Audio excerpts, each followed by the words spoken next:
Hello everyone, సఖీ తెలుగు ఛానల్కి స్వాగతం అండి. రోజులు మనకి ఎలా గడిచిపోతున్నాయో కూడా తెలియటం లేదు. మనతో మనం స్పెండ్ చేసుకునే టైం కూడా ఉండదు. ఇంట్లో ఎక్కువ పని చేసుకునే ఆడవాళ్ళకి, ఎక్కువగా చిన్నపిల్లలు ఉన్న వాళ్ళకి తనతో తను టైం స్పెండ్ చేసుకునే టైం ఉండదు కదండి. అలా ఒక హాఫ్ అన్ అవర్ పొద్దున్నే లేసి వాళ్ళతో వాళ్ళు గడుపుకుంటే ఆ రోజు చాలా ప్రశాంతంగా ఉంటుంది. నాకున్న అలవాటు ఏంటంటే, నేను ఒక టీ కానీ కాఫీ కానీ పట్టుకొని మొక్కల మధ్యలో కూర్చొని ఏదైనా ఫ్లూట్ మ్యూజిక్ పెట్టుకొని వింటాను. చాలా రిలాక్సేషన్గా అనిపిస్తుంది. మీరు కూడా ఎప్పుడైనా కావాలంటే ట్రై చేసి చూడండి. అలా మార్నింగ్ అట్లా చేస్తే ఆ రోజంతా చాలా ప్లెజెంట్గా అవుతుందని నా నమ్మకం అనమాట. ఇక చూసారు కదండి మంకీలు ఎలా వస్తున్నాయో.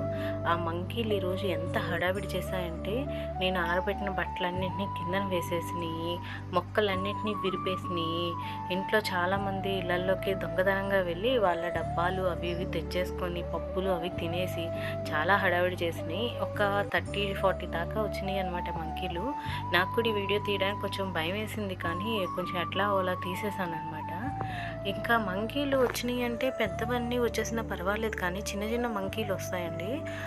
అవి ఏవైనా పాడు చేసేస్తూ ఉంటాయి. వాటిని ఏమైనా మనం ఉష్ అన్నామంటే చాలు, ఇంక పెద్ద వచ్చి మీద పడిపోతాయి అనమాట. వాటికి భయపడి మేము బయటకు కూడా రాము. ఇవి ఈరోజు మాత్రం చాలా చాలా ఇబ్బంది పెట్టినాయి. ఎందుకంటే ఒక 2 అవర్స్ దాకా ఇల్లు వదిలే కాదండి, ఇంటూ అన్ని వైపుల నుంచి చుట్టుముట్టేసినాయి. ఫ్రంట్ వైపు బ్యాక్ సైడ్ కూడా వచ్చేసినాయి అనమాట. వాటికి ఏంటంటే, ఈ మామిడికాయల సీజన్ వస్తే అంతేనండి. ఎండాకాలంలో ఇక్కడ మా ఇళ్ళ దగ్గర వాటర్ దొరుకుతుంది ఫస్ట్ ఆఫ్ ఆల్. రెండోది ఏంటంటే, మామిడికాయలు బాగా వస్తాయి. వాటిని తినడానికని వస్తాయన్నమాట. ఒక గుంపు వచ్చేస్తుంది. చిన్న పిల్లలు ఉన్న మంకీలు కూడా వచ్చినాయి. చూసారు కదండి, అంతా గలీజ్ చేసినాయి. ఎక్కడెక్కడో తీసి లాగేసి నాశనం చేసి రోడ్ అంతా పడేసాయి మొత్తం ఆ చెత్త అంతానే. ఇలాగ అన్నీ వెళ్ళేటప్పటికి ఒక 2 అవర్స్ దాటిపోయింది అనమాట. ఒక 12 అట్లా అయిపోయింది. ఇది మెయిన్ మాకేంటి ప్రాబ్లం అంటే, వీటితో వచ్చినా పర్వాలేదు, కానీ మా పిల్లలు స్కూల్కి పంపించే టైం కానీ, వాళ్ళు స్కూల్ నుంచి వచ్చే టైంలో కానీ ఇవి ఉంటే మాత్రం మాకు చాలా ఇబ్బంది అవుతుంది. కానీ నేచర్తోని లైఫ్ని లీడ్ చేయడం అలవాటు పడిపోయాం అనమాట. సో మాకు కొన్నిసార్లు ఇబ్బందిగా ఉన్నా కొన్నిసార్లు వాటితోనే ఇంకా గడిచిపోతుంది. ఎందుకంటే ఇది ఎయిమ్స్ హాస్పిటల్ అనమాట. మన వైజాగ్లో కేజీహెచ్ ఎలాగో ఇక్కడ మంగళగిరిలో ఎయిమ్స్ అలాగా. కాకపోతే దీనికి డబ్బులు తీసుకుంటారు, కానీ చాలా తక్కువ అమౌంట్ తీసుకుంటారు. దీనికి బస్ ఫెసిలిటీ కూడా ఉంటుంది. మంగళగిరి బెటాలియన్ కానించి ఎయిమ్స్ హాస్పిటల్ ఉంటుంది అనమాట. ఇప్పుడే పెట్టారు, ఒక 2 ఇయర్స్ బ్యాక్ అట్లా పెట్టారు. కానీ చాలా బాగుంటుందండి హాస్పిటల్. ఎన్విరాన్మెంట్ బాగుంటుంది, ట్రీట్మెంట్ కూడా చాలా బాగుంటుంది. మేము మధ్యాహ్నం అయ్యేసరికి కొంచెం యాక్సెసరీస్ లాంటివి తీసుకోవాలని చెప్పి, హౌస్ హోల్డ్ ఐటమ్స్ కూడా కొన్ని తీసుకోవాలని చెప్పి బయటికి వచ్చాం.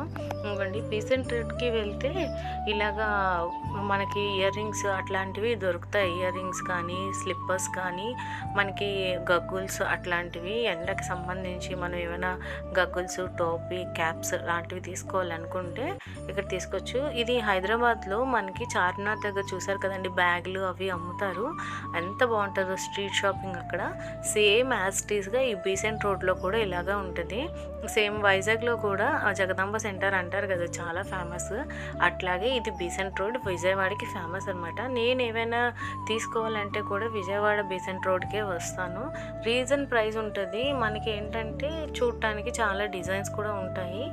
ఇంకోటి ఏంటంటే, ఇక్కడ క్లాతింగ్ ఉంటుంది. పిల్లలకి కూడా చిన్న బట్టలు, మళ్ళీ ఏంటంటే మంచి బట్టలు ఉంటాయి. మళ్ళీ చిన్న షాప్స్ ఉంటాయి, పెద్ద షాప్స్ కూడా ఉంటాయి. అన్నీ ఒకే దగ్గర ఉంటుంది అనమాట. ఇదేంటంటే సెంటర్ అనమాట. ఇవన్నిటికీ మనకి చెప్పులు ఏవైనా కావాలన్నా కూడా ప్లాంటీ ఆఫ్ సైజెస్లో ఉంటాయి. బ్యాగ్స్ కావాలన్నా కూడా ఉంటాయి. మా అబ్బాయి ఎండకి తట్టుకోలేకపోతున్నాడని ఇంకా నేను ఎక్కువసేపు ఉండకుండా బయలుదేరిపోయాను. పైనే బీసెంట్ రోడ్ మొత్తం అట్లా వీడియో తీశానమాట. మీకు ఎవరికైనా కావాలంటే, ఫుల్ వీడియో కావాలంటే చెప్పండి. ఈసారి వెళ్ళినప్పుడు ఫుల్ వీడియో తీసి మీకు పెడతాను ఖచ్చితంగా. ఇదిగోండి, నేను చెప్పాను కదా, క్లాతింగ్ అన్నీ ఉంటాయి, బ్యాగ్స్, ఇంకా పిల్లలకి మగవాళ్ళకి కూడా బెల్ట్ అవన్నీ కూడా ఉంటాయి. ఇక్కడ స్ట్రీట్ ఫుడ్ కూడా ఉంటుందండి. కాబట్టి పిల్లలతో వచ్చినా మనం ఏమైనా తాగాలన్నా కూడా ఇబ్బంది పడక్కర్లేదు. స్ట్రీట్ ఫుడ్ అది ఉంటుంది.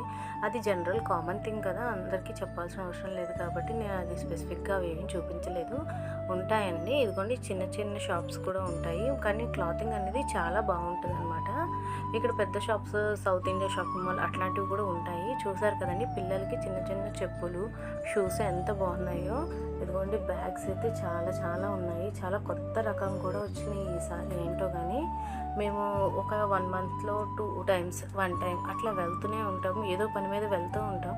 వెళ్ళినప్పుడు ఒకసారి ఈ రోడ్డు మీద నుంచి అట్లా విండో షాపింగ్లా వెళ్ళిపోతే నాకు చాలా సరదా అనమాట. అంటే కొనేదేమీ లేకపోయినా చూస్తే అదొక ఆనందం. ప్రతిసారి కొనాలంటే మన మిడిల్ క్లాస్ ఫ్యామిలీకే అది కష్టం కదండి. మనం కొనేటప్పుడే తీయాలి వీడియో అంటే మాత్రం అస్సలు కుదరదు. వెళ్ళాం కదా, ఏదో ఒక వీడియో తీయాలి, ఎవరికైనా యూజ్ అవుతుంది, మనకి కాకపోతే ఏమైంది అనే ఉద్దేశంతో నేను ఈ వీడియో తీస్తుంది అనమాట. ఇదిగోండి సౌత్ ఇండియా షాపింగ్ మాల్ మీకు చెప్పాను కదా, అదే అనమాట. అక్కడి నుంచి మేము రిటర్న్ అయిపోయాము ఇంకా ఇంటికి. రిటర్న్ అయిపోయేటప్పటికి ఇంకా 4 అట్లా అయిపోతుంది. ఇంకా ఇంట్లో వచ్చే కానీ చాలా పనులు ఉంటాయి కదండి, అవి చేసుకుంటూ ఈ రోజుకి ఇదేనండి వీడియో. ఈ వీడియో మీకు నచ్చినట్టయితే ప్లీజ్ లైక్, షేర్, సబ్స్క్రైబ్ చేయండి. Thanks for watching.